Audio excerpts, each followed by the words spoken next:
उत्तरी गोलार्ध, इसके दक्षिण वाला भाग दक्षिणी गोलार्ध, इसके पूर्व वाला भाग पूर्वी गोलार्ध, क्योंकि सभी को पता होगा कि डायरेक्शन के मैप के अकॉर्डिंग ये नॉर्थ, ये साउथ, ये ईस्ट और ये वेस्ट होता है। और ये पश्चिमी गोलार्ध कहना, हेमिस्फीयर। अब आते हैं इस पूरी पृथ्वी पर जो जगह पानी से ऊपर उठी है उन्हें या तो महाद्वीप कहते हैं अगर वो बड़े आकार के हैं, अगर वो थोड़े छोटे आकार के तो उप महाद्वीप कहते हैं। उप कॉन्टिनेंट, सब कॉन्टिनेंट। छोटे आकार के तो उन्हें कहते हैं द्वीप, आइलैंड। तो तीन तरीके की चीजें जो पानी के ऊपर है। ये जो रंग बिरंगी चीजें आपको दिख रही है और जो नीला कलर दिख रहा है ये पूरा समुद्र है, और ये रंग बिरंगी चीजें जो दिख रही है वो महाद्वीप है। महाद्वीप, अधिकतर महाद्वीपों को दिखाया गया है। इस पूरी पृथ्वी पर वर्तमान में 7 महाद्वीप है, 7 महाद्वीप जो पानी से ऊपर का स्थान है। इसमें सबसे बड़ा महाद्वीप है जहां हम रहते हैं, लाइन वहीं से शुरू होती है तो एशिया, क्योंकि हम रहते हैं तो पहले नंबर पर आना चाहिए भाई, हम तो पहले नंबर वाले ही हैं। हम पहले पर है तो पड़ोसी भी दूसरे पर होना चाहिए। हमारा पड़ोसी अफ्रीका जो ए से ही शुरू हो रहा है ये हमारा सही पड़ोसी, तो हम कहेंगे कि ये दूसरा सबसे बड़ा महाद्वीप है। तीसरा बड़ा महाद्वीप उत्तर अमेरिका है, उत्तर अमेरिका। ऐसे याद रखेंगे, उत्तर में ऊ लिखते समय 3 आ जाता है, तो उत्तर अमेरिका तीसरा बड़ा महाद्वीप है। ये पूरा इतना आएगा इसके अंदर, मतलब जमीन वाला हिस्सा, पानी वाला। अब क्योंकि उत्तर अमेरिका तीसरे पर तो ऑब्वियसली चौथे पर दक्षिण अमेरिका होना चाहिए, और जब दक्षिण अमेरिका चौथे पर आ गया तो फिर नीचे वाले को भी पकड़ लो, 5वें वाले को। अंटार्कटिका पूरा बर्फ से बना हुआ महाद्वीप है। ये महाद्वीप पूरी बर्फ है, यहाँ पर जमीन है, इसके नीचे बर्फ की यदि खुदाई की जाए तो उसके नीचे जमीन आएगी। यहाँ भी बर्फ है लेकिन यहाँ खुदाई की जाए तो बर्फ के नीचे पानी है, यहाँ बर्फ के नीचे जमीन है। ये अंटार्कटिक महाद्वीप है,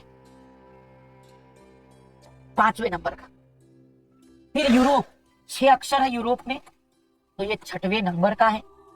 और उसके बाद फिर अंतिम रूप में बचा ऑस्ट्रेलिया, जिसे ओशनिया भी कह देते हैं कई बार, क्योंकि इसके बहुत सारे हिस्से पानी में डूबे हुए हैं, तो ऑस्ट्रेलिया या ओशनिया ये 7वां महाद्वीप है। 7 महाद्वीप है, और ये जितना पानी आपको ब्लू कलर में दिख रहा है ये सब महासागर है। इन महासागरों को 5 हिस्सों में बांटा गया, मतलब 5 महासागर है मान्यता प्राप्त। 2021 में ही 5वें महासागर को मान्यता दी गई। सबसे बड़ा महासागर प्रशांत महासागर है, जो लगभग इस क्षेत्र से शुरू होगा। इसको जोड़ दो तो ये वाला जो क्षेत्र है ये पूरा प्रशांत महासागर के अंतर्गत आएगा। ये पूरा प्रशांत महासागर सबसे बड़ा महासागर है। अंग्रेजी में पैसिफिक ओशियन, जो उत्तर की ओर होता है उसे नॉर्दर्न पैसिफिक ओशियन, जो दक्षिण में होता है उसको सदर्न पैसिफिक ओशियन भी कह देते हैं, इक्वेटर के ऊपर और नीचे वाला। ये दुनिया का सबसे बड़ा महासागर तो है, और ये गोल आकृति का, ओ आकृति का महासागर है। दूसरा बड़ा महासागर है अटलांटिक महासागर। ये अटलांटिक महासागर, इसकी चौड़ाई अभी भी बढ़ रही है। अटलांटिक महासागर एक एस आकृति का महासागर है। दूसरे नंबर का, और सेकंड, एस का मतलब सेकंड, तो दूसरे नंबर का, सेकंड नंबर का सबसे बड़ा महासागर एस आकृति का महासागर है। इस महासागर की सबसे अद्भुत बात, इस महासागर की एक सबसे अद्भुत बात है कि इस महासागर के भीतर बिल्कुल बीचों बीच में पर्वत की एक पूरी श्रेणी है डूबी हुई। मतलब अगर यहाँ से पानी हटा दिया जाए और मैं आपको इस महासागर को दिखाऊं तो आपको सुनकर अचरज होगा कि यहाँ दुनिया की सबसे लंबी पर्वत श्रृंखला है, सबसे लंबी पर्वत श्रृंखला, उसका नाम है मध्य अटलांटिक कटक। तीसरा महासागर यह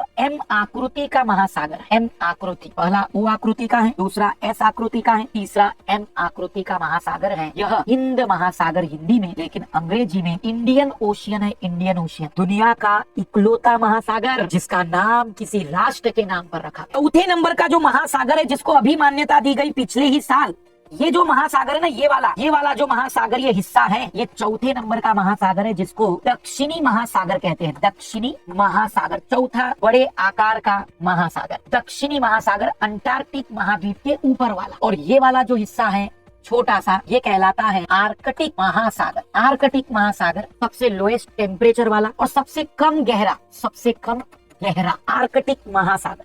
इसकी एक ट्रिक्स भी होती है, जिस ट्रिक्स का नाम है पैसा। प्रशांत, अटलांटिक, इंडियन, साउथ और आर्कटिक ओशियन, इसकी जो ट्रिक्स है वो पैसा के बेसिस पर याद रख सकते हैं।